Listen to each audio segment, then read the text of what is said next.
This investigation was on circulating nucleic acid. ERNA is a novel activator of tissue factor and coagulation in hypoxia, carried out by Prof.Dr. Gausal Azam Khan. From Department of Clinical Nutrition, King Faisal University, Al-Azhar, KSA, Al-Azhar, KSA. I am delighted this morning to tell us about the research work we carried out last 1 decade. It is very interesting field and it's a new in the era. It is called the circulating nucleic acids, especially extracellular DNA and RNA is the novel player for the tissue factor activation, which could activate the coagulation in case of stress in hypoxia model. What is the circulating nucleic acid? This is a very novel concept. As we know, all the nucleic acids are present in the nucleus, but in unusual circumstances like stress. It could be environmental stress or psychological stress, any kind of stress. These nucleic acids come out to the circulation, especially in the plasma and sometimes in the urine. These nucleic acids are extracellular DNA, or we call the eRNA, or extracellular RNA, as well as the miRNA is also the part of the nucleic acids.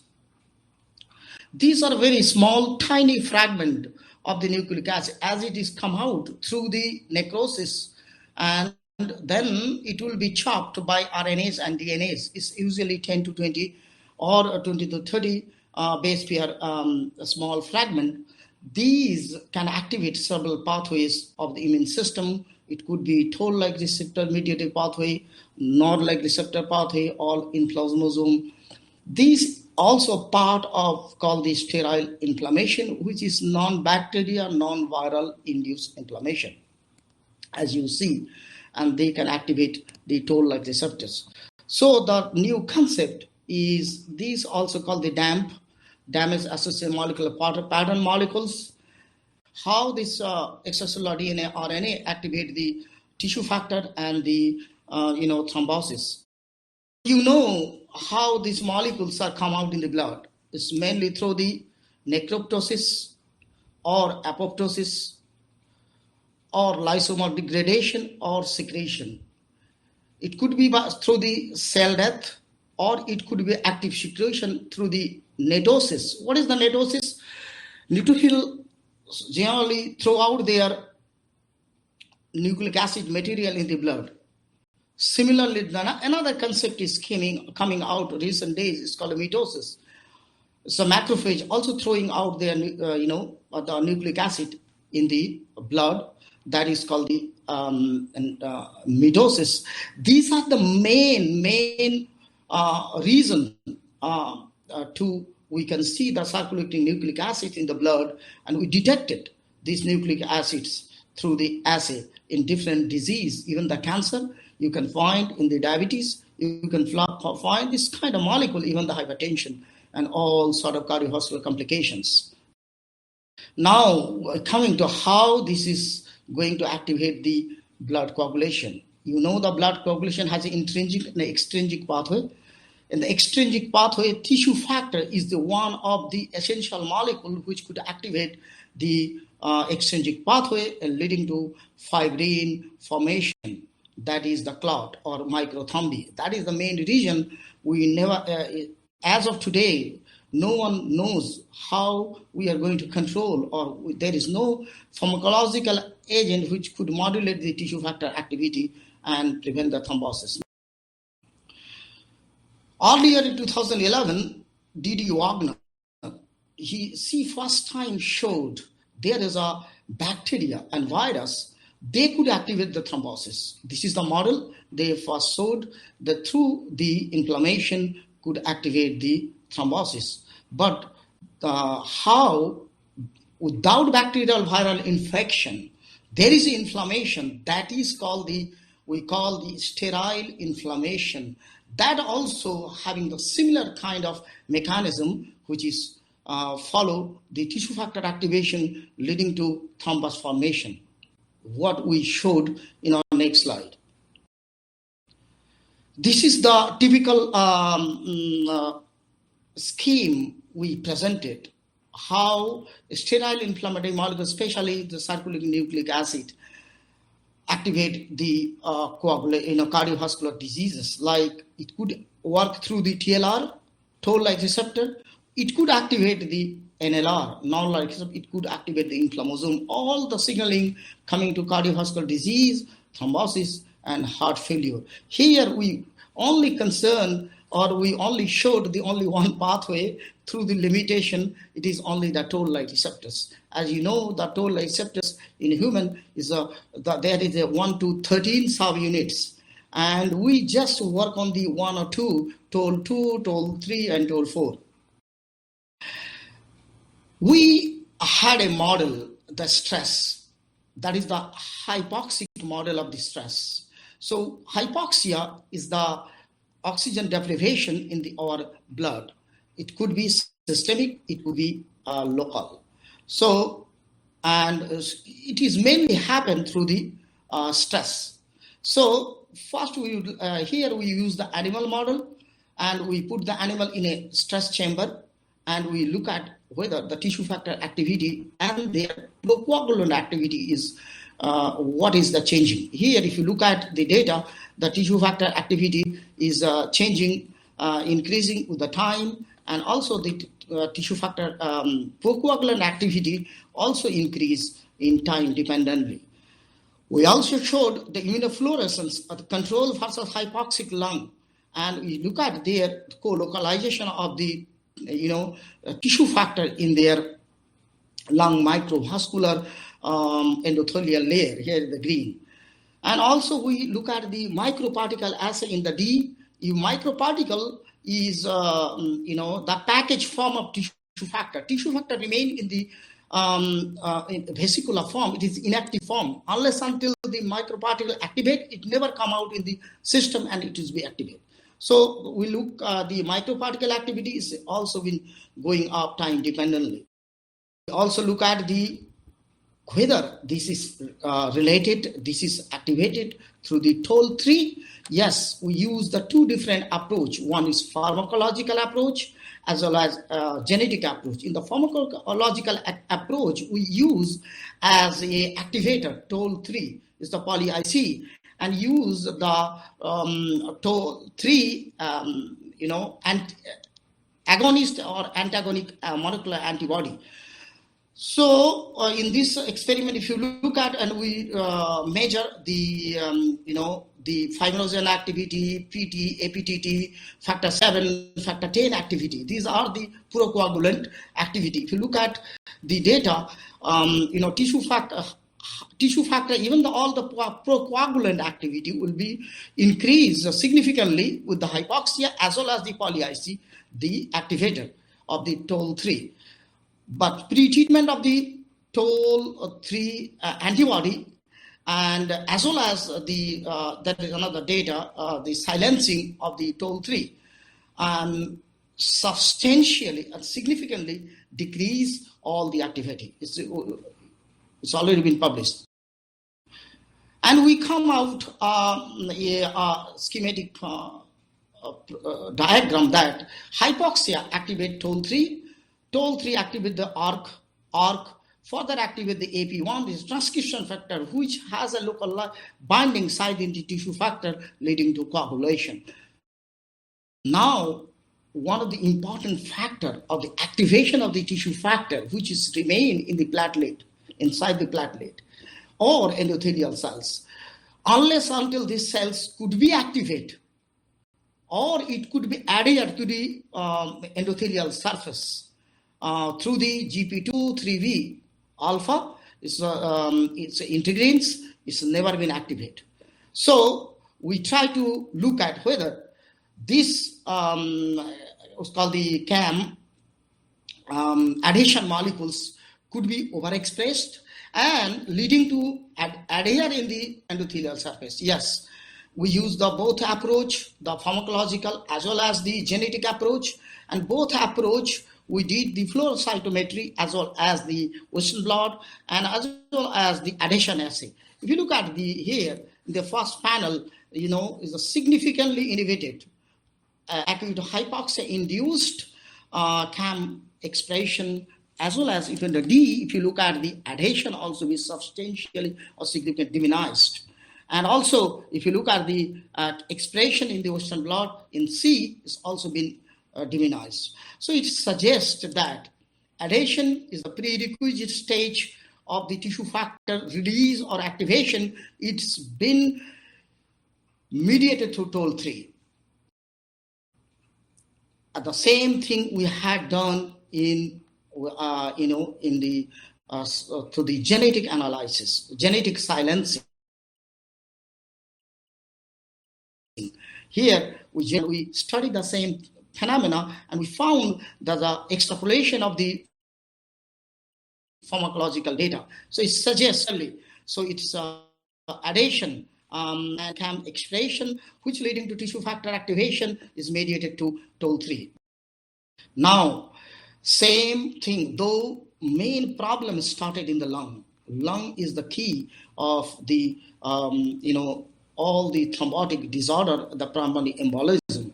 So what we did collect the lung tissue, and we did the immunofluorescence, and we tried to localize whether the same event happened in the immunofluorescence studies. If you look at here, control versus hypoxia, and look at the PCAM and the ICAM, and the genetic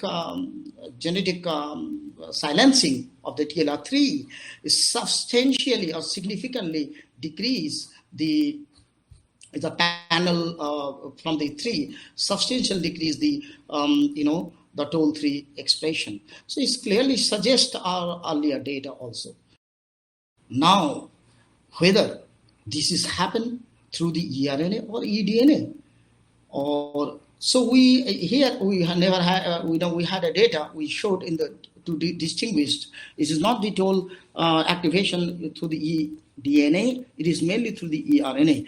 And see what happened, leukocytes means WBCs, they are the main key. They infiltrate in the lung microvasculature, and they adhere, then release the CD11B and neutrophil. Here, if you look at the neutrophil and the macrophage infiltration through the CD11B and neutrophil elastase. Here, if you look at the expression, so we use here another technique which is called RNase. RNase can degrade the eRNA. So we treat the animal with the eRNAs and look at the then did the immunofluorescence of the eRNA. And if you look at here and the CD11B and neutrophil elastase, and this is significantly decreased in the panel 4 in the elastase in CD11B, the macrophage. So it's clearly suggests that yes, eRNA is the key, which is released to this stress, which mainly leading to infiltration of the macrophage and neutrophil in the lung vasculature. Now we also showed whether this infiltration leading to cell death. Yes, we did the tunnel assay. If you look at the first panel, tunnel positive eRNA, and here the march hypoxia leading to tunnel, and that means cell death is there due to the stress or hypoxia. And if you look at here, cytox green assay in the D and the panel eRNA, we directly detected in the eRNA in the lung vasculature here in the D last panels. And if you look at the E, the extracellular eRNA control versus RNAs and hypoxias going up, RNA is completely decreased. So it clearly suggests that stress-induced cell death occurs, and that cells, especially macrophage and neutrophil, they infiltrate in the lung microvasculature, and they are causing all the problems. So what is the scheme here? Hypoxia leading to cell death. Cell death release the extracellular RNA. If you can block by RNase A, all the RNA could be degraded, and you could use the pharmacologically, TLR3 molecular antibody. And this TLR further activate the STAT and activate the endothelial cells, and another way ARC through the coagulation. Next, we try to elaborate what is the transcriptional regulation, how this transcript molecularly it's activated to tissue factor. What is the possible mechanism we explore? So here we measure, we use the same model, and we try to measure the eRNA, eDNA, HMG1, VW, S100B. These all are the circulating nucleic acids and the sterile inflammatory molecules. If you look at clearly, there is a search of this sterile inflammatory molecules with the stress. Whether eRNA induced activation of the tissue factor? Yes. We used the two system I already mentioned. One is the pharmacologically RNase and poly-IC, and also we use the silencing of the Toll-3. If you look at here, hypoxia induced the eRNA as well as tissue factor, as well as the tissue factor activity. And if you look at the below panel, when you treat the animal with the RNase, it's a completely subside all the RNA and tissue factor activity. So it clearly suggests eRNA is the key. Whether it is mediated through Toll-3, we use the same experimental strategy. We use the poly-IC and treat it with RNase and silencing RNase. And if you look at the tissue factor, this is the first graph is a tissue factor protein expression, and the second graph is the tissue factor activity. If you look at the poly-IC, both activity and expression goes up, but if you look the LTA, and it is the agonist of the Toll-3, is clearly decreased. So it suggests that it's mediated through Toll-3. Now we use a series of experiments, whether it is mediated to ARC, JNK, and tissue, AP1 pathway. You look at the first panel, ARC expression goes up, and c-Jun expression goes up, tissue activity goes up. But if you use the RNase, and RNase pre-treated with the hypoxia, and all the molecules goes down. And the third one, if you look at the p-Jun, phospho-Jun, which is one of the transcription factor, activator of the AP1. Here, if you're also doing the same thing, the PD, it is also decreased. Now, with the last panel, we did the cheap assay. And it's a cheap assay, it clearly tells us, yes, it is tissue factor is mediated. It is the, what is the AP1 is the main transcription factor, which is transcriptionally activated tissue factor. So whether RNase, again we came in the animal model and the same thing with the coagulation parameter, whether the RNase could attenuate or RNase could be a targeting drug in hypoxia-induced, or you can say the stress-induced coagulation disorder. If you look at the first panel, we look at the fibrin degradation product. This is the FDA. And look at there, if you use the poly-IC increase, RNase decrease, RNase with the silencing of the Toll-3 is significantly decreased, and even tissue factor monoclonal antibody, so also significantly decrease. And if you look at the here in the other data, clotting time, we also measure the clotting time and bleeding time is significantly decreased in pharmacologically innovation as well as the genetic innovation. And we also here in the third, we also the bleeding time is significantly also decreased. And finally, we try to prove through the immunofluorescence. And if you look at the tissue anti-tissue factor antibody, and also the RNase and RNase A and poly-IC, this all suggests clearly that so it is mediated through tissue factor activation through the activation of the eRNA through the ARC, Toll-3, ARC, AP1, c-Jun pathway. So this is our final, pathway. So hypoxia cell damage leading to toll-3.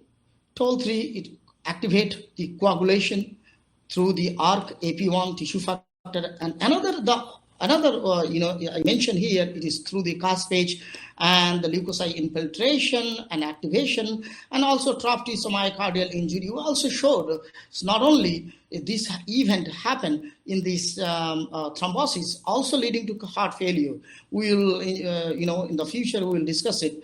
And this is happen. I want to mention one very important thing. This is happening also the COVID, the same event happening. If you look at the COVID plasma, they have a lot of coagulopathy or tissue factor activation. Most of the patient died through the it's called DIC, disseminated intravascular coagulation. It's uncontrolled tissue factor activation and coagulation. And this is the pathway we believe the COVID also works. So this is the next. This is the works carried by so many people, so many students. Yes, I want to acknowledge my students. They are right now established scientists in the United States, and they have done all the work, and they are, still carrying on beautiful work in the United States. And most of the work I presented today with the Intl Vishwas is a staff scientist right now at Oklahoma Medical Research Institute, and also Soumya Bhagat, she is right now postdoctoral research associate in the Washington University, and the Bandana Singh, she also a senior research scientist in Harvard Children's Hospital, Harvard, University of Harvard. And also I would like to thank the funding organization like Defense Institute of Physiology, Allied Sciences, DRDO, Government of India, and also the Grand Challenge Canada. Thank you very much for the listening.